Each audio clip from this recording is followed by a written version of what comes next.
Today's topic, the First Opium War.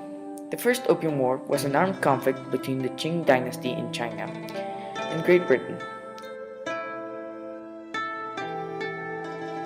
During the 1830s, it was the Victorian Age in Britain, and the Industrial Revolution had made a lot of very important discoveries, so that United Kingdom was technologically advanced. They had one problem though.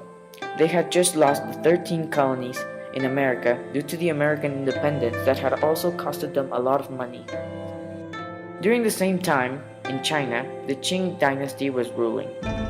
The Chinese culture was very separated and close to all other Western culture, and even technological advancements.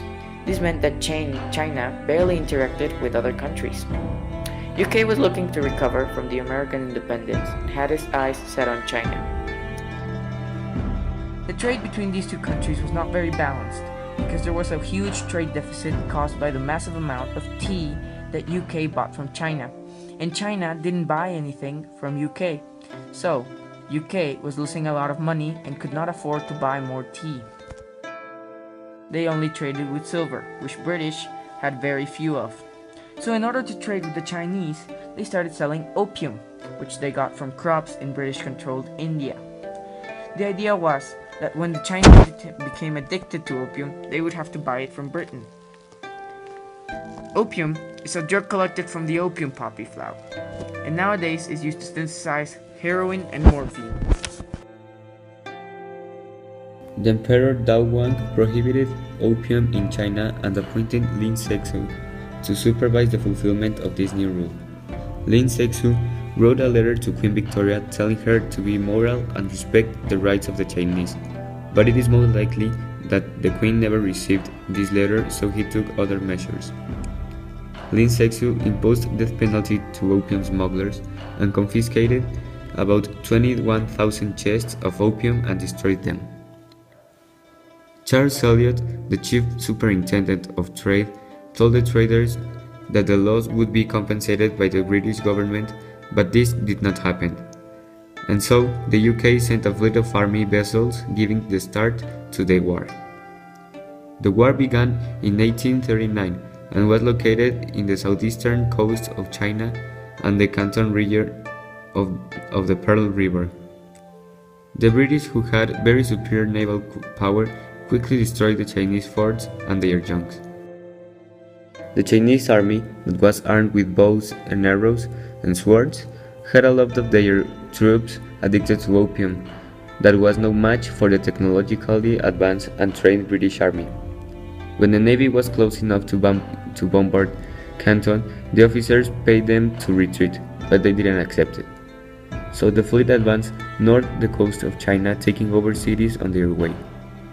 The British army got closer to the capital with each victory, and the emperor started to realize the severity of what was going on. The British took Shanghai, and then they went on to occupy Xinjiang.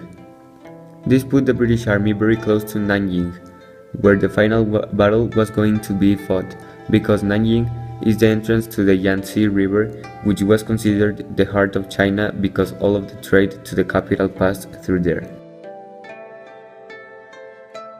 So if the British took control over the Yangtze, they would not need to march all the way to Beijing and could just cut the capital from all its supplies, sending them to chaos.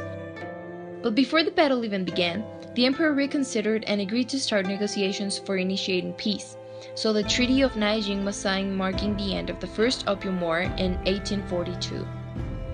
The treaty said that the Chinese must only pay British 21 million pounds, open 5 new ports for trading, prices would be set by the British and the Chinese. The island of Hong Kong was given to Great Britain in perpetuity.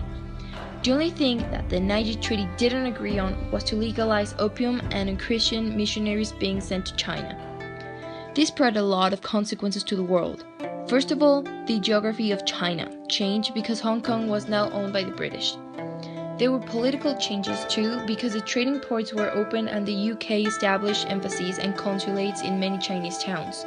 And starting what would be later known in Chinese history as the Unicode Treaties, the people of China were very unhappy, and this is what led to the separation of China and the Boxer Revolution. ideologies that we see play a role in this conflict are imperialism and economic liberalism. We see imperialism, that is the use of military force to expand the domain of a country. The main thinkers of imperialism were mostly British, such as Benjamin Disraeli, a Prime Minister of Britain, Joseph Chamberlain, and having as main character people like Charles Eliot. When examining this conflict and looking at how the problem started because of trade.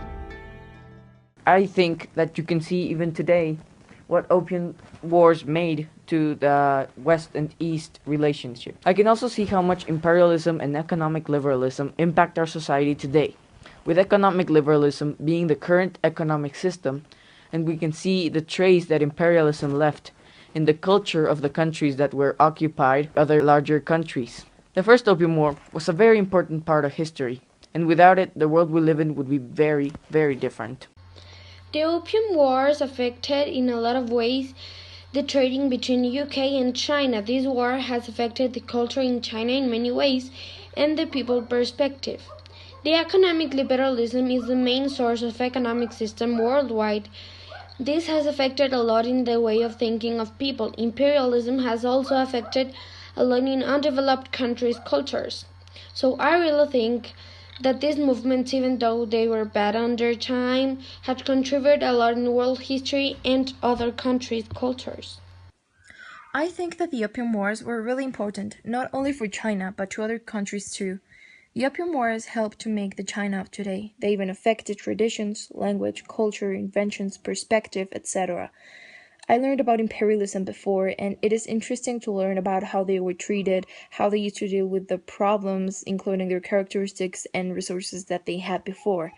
Without the wars, the world would be really different as we know it, because the Opium Wars also affected the ways of trading between China and UK.